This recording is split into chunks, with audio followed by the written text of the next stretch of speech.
Trilogies in MMA are few and far between. Whether they're the culmination of a fierce rivalry or simply two top contenders that cannot avoid each other. These series of fights have a unique way of captivating us, and in this video we'll be revisiting some of the greatest trilogies that have taken place in UFC history.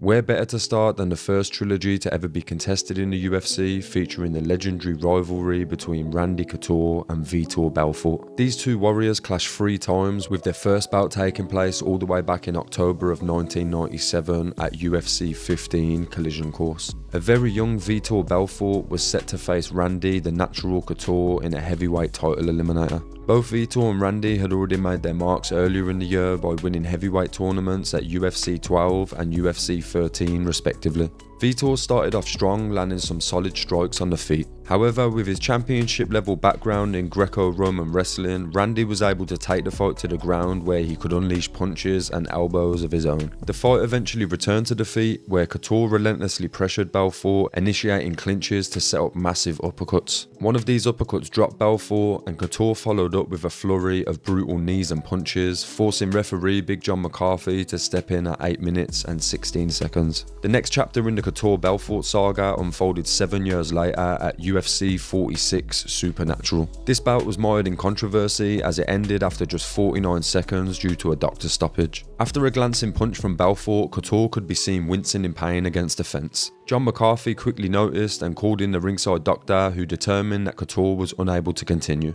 Given the nature of the finish, a rematch was inevitable, and this would take place at UFC 49 just 6 months later.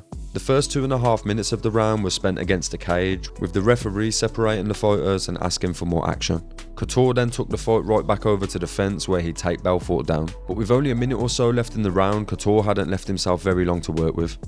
Coming out in round 2, Randy lunged right back in and took the fight to the cage once again. On the way in, an unintentional headbutt caused a cut to open above Vitor Belfort's eye. Couture then got Belfort down and against the cage in a seated position where he landed some nasty hooks and uppercuts. Concerned about the amount of blood that was coming from the cut, McCarthy called in the ringside doctor to take a look at Belfort. But despite the referee's concern for the fighter's safety, the fight was allowed to restart from the same position. Randy landed a few short elbows and Belfort attempted an armbar, but the fighters went into the 3rd round with Couture ahead.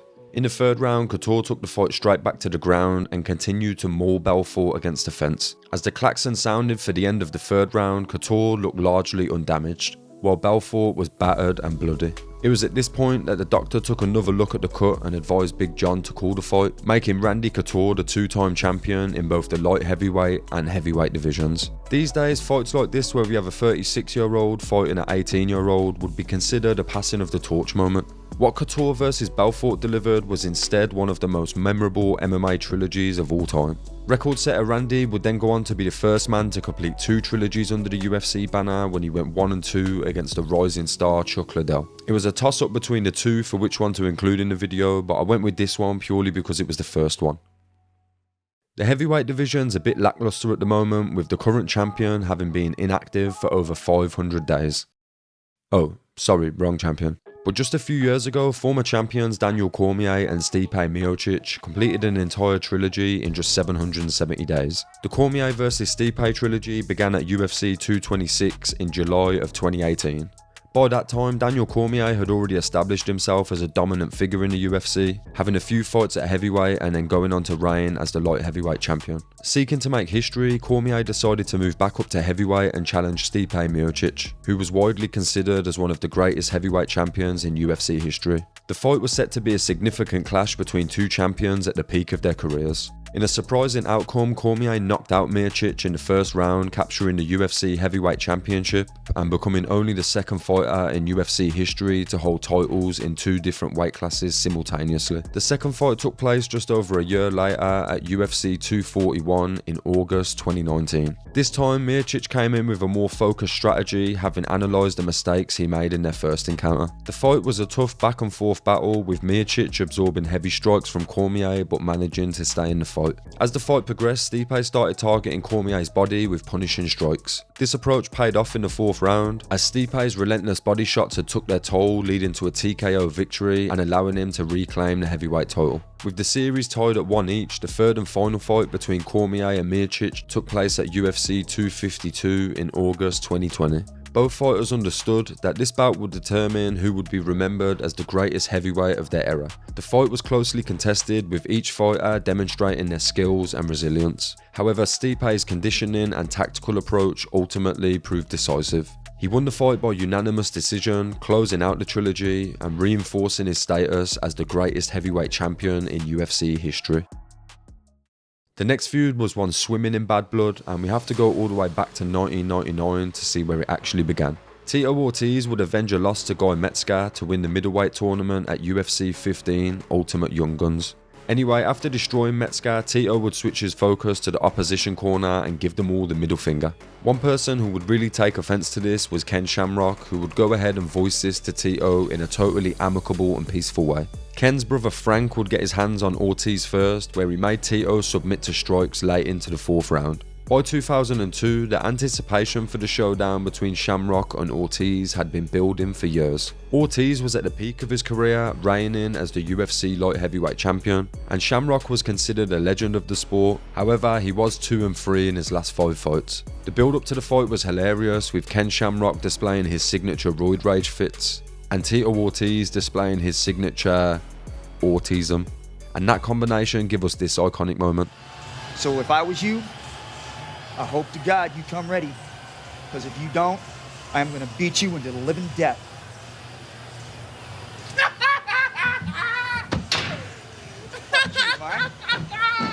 You think this is all fun and games, but when the gate shuts and the bell rings, you're going to find out it's not fun and games. This ain't the WWF, boy.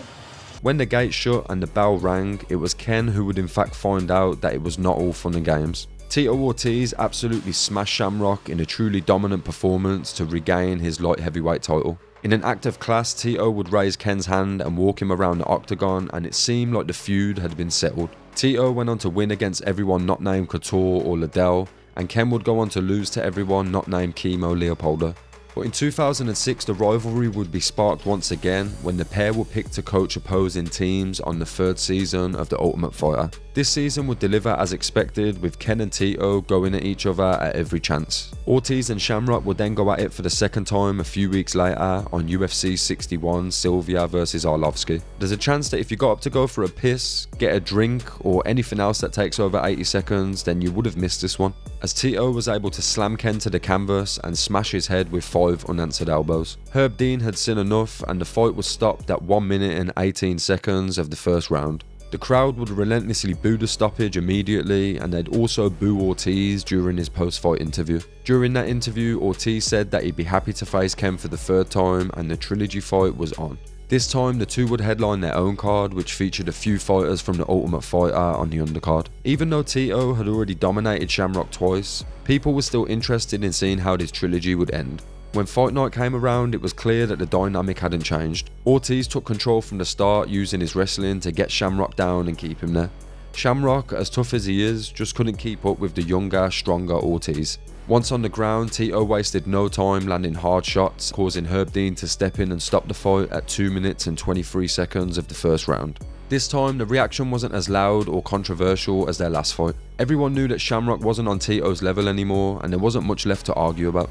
Ortiz repeated the gravedigger celebration from the 2nd fight, and halfway through this, Shamrock would wake up and approach Tito. He said, "We made a lot of money together, man, and it's all just business." Tito would then embrace Ken, and the 3-0 score would finally be settled once and for all. Another pair of fighters who shared some bad blood were Dustin Poirier and Conor McGregor. This trilogy would take 7 years to close, and the first bout would take place at UFC 178. McGregor was still very new to the UFC and had put together a record of 3-0 in the promotion. Dustin, however, had been around for some time, but also had an impressive record of 8-2 in the UFC. McGregor was skyrocketing in popularity around this time and was well known for talking a bit of shit during the build-up of a fight, and that is exactly what he'd do. The fight itself was quick and brutal. McGregor would land a precise left hand in the first 90 seconds that rocked Poirier. As he was backing off, McGregor would keep the pressure on and timed another left hand that would drop him. With Dustin face down and Conor smashing him with ground and pound, Herb Dean stepped in and stopped the fight. Poirier was visibly upset with his performance and admitted that he'd allowed the Irishman to get inside of his head. The rematch wouldn't come until 6 years later at UFC 257. By this point, the two had evolved considerably. Conor McGregor had reached superstar status, becoming the first fighter in UFC history to hold 2 titles simultaneously. He'd also ventured over to the boxing world and had a blockbuster bout against Floyd Mayweather. On the other hand, Dustin Poirier had completely reinvented himself after moving up to lightweight. He'd become one of the most well-rounded and respected fighters in the division, earning the interim lightweight title by beating Max Holloway and establishing himself as a top contender. The atmosphere leading into the second fight was different from the first, and the two even engaged in charitable gestures, with McGregor pledging a donation to Poirier's foundation. The animosity from the first fight had been replaced with a sense of mutual respect. In the fight, McGregor came out strong, landing some sharp punches in the first round, but Poirier stayed composed and started working on McGregor's lead leg with vicious calf kicks. These kicks quickly added up and slowed McGregor down, making him a lot easier to hit. In the second round, Poirier saw his chance and unloaded a barrage of punches that backed McGregor against the cage. With McGregor rocked, Poirier followed up and ultimately knocked him out at 2 minutes 32, handing McGregor his first KO loss in MMA. After the fight, things stayed quite respectful, with McGregor acknowledging Poirier's win. However, tension later started to build over McGregor's unfulfilled promise to donate to Poirier's charity. 6 months later, the two would have a chance to fight it out as they were booked to headline UFC 264. In the months leading up to the bout, the atmosphere between the two was a lot more similar to their first fight. Dustin was pissed with McGregor for failing to donate to his charity, and this led to an exchange on social media. McGregor, embarrassed by the public accusation, reignited his trash-talking persona, mocking Poirier and even making insults towards Poirier's wife. The respect that had existed before the second fight had evaporated, and the build-up to UFC 264 became increasingly heated. McGregor promised to return to his old and ruthless form, vowing to knock Poirier out cold and wrap the trilogy up once and for all. On fight night, McGregor came out aggressive, looking to make a statement. He threw a series of spinning kicks, trying to overwhelm Poirier early. Dustin, however, remained calm and calculated, and as the fight progressed, Poirier started to take control. He landed some heavy punches on the feet, and he was able to secure a dominant position on the ground after a failed guillotine attempt by McGregor. With over 2.5 minutes to work, Dustin was able to land some heavy punches and elbows that would bust Conor's ear open. The fight then returned to the feet after a blatant glove grab by McGregor, and after throwing a left hand, the Irishman would step back wrong on his leg and immediately fall to the ground in pain. Dustin followed Conor to the ground and got a few punches in, but the horn went for the end of the round, and referee Herb Dean could clearly see that Conor was unable to continue. Poirier was now 2-1 against Conor McGregor, and the Notorious One was not happy about this at all. He sat on the floor manically screaming for the fight to be called a doctor's stoppage. He then turned his attention to Poirier and his wife, which gave us this iconic moment. There was no check. There was not one of them I checked. Your wife is in me DMs, hey baby, hit me back up, I'll chat to you later on. We'll be at the after party, the Win nightclub, baby. You looking bitch, you little.